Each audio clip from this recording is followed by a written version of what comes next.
Tensions were high during the final days of the Beatles, especially following the difficult sessions for their 1968 album, The White Album, which were marked by constant disagreements.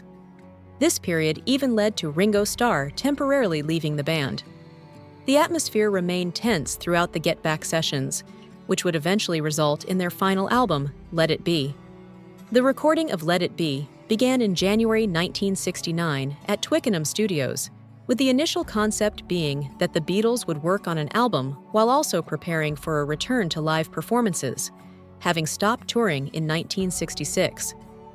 The entire process was filmed for a documentary to accompany the album. However, things did not go as planned. On January 10, 1969, after a heated argument with Paul McCartney over his guitar playing, George Harrison walked out of the studio, effectively quitting the band. During this time, George had pitched several of his own songs, including All Things Must Pass, but they did not receive much interest from the others. In a 1987 interview with Musician magazine, George reflected on his decision to leave, explaining that he became frustrated with the negative atmosphere and the fact that their arguments were being filmed for the documentary. He had reached a point where he no longer cared about staying in the Beatles, feeling the situation was no longer worth enduring.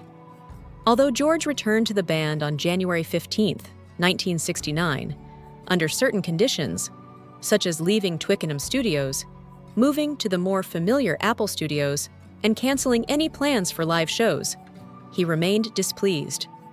This period seemed to mark the beginning of the end for the Beatles. Later that year, John Lennon would ask for a divorce from the band, and their official breakup would be announced in 1970. On the day George left the band, he wrote Wah Wah, a song that would appear on his 1970 solo album, All Things Must Pass. The track encapsulated the sour and acrimonious mood that characterized the Beatles' final years together.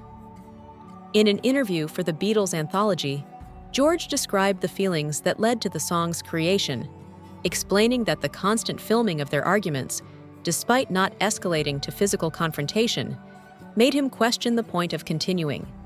He felt suffocated by the situation, and the presence of Yoko Ono, whom he believed was pushing John away from the band, added to the negative energy.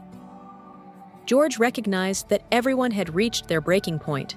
Ringo had already left at one point, and John had shown signs of wanting to leave as well.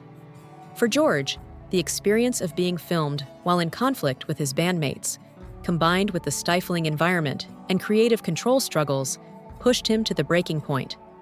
He left the studio, went home, and that afternoon wrote Wah Wah, a song that reflected his frustration with the band's dynamics. The song, recorded in 1970 and released on All Things Must Pass in November of that year, was widely praised by critics. It marked a significant departure from his time in the Beatles, as it showcased George's newfound creative freedom. GQ's George Chesterton described Wah Wah as both exciting and humorous, likening it to a quasi-religious nursery rhyme about a guitar effects pedal and not being fully appreciated by Lennon and McCartney. Biographer Elliot Huntley hailed it as one of the standout tracks of George's career, while Simon Lang noted that the song trashes the roseate memory of the Beatles, describing it as a raw expression of anger, alienation, and betrayal.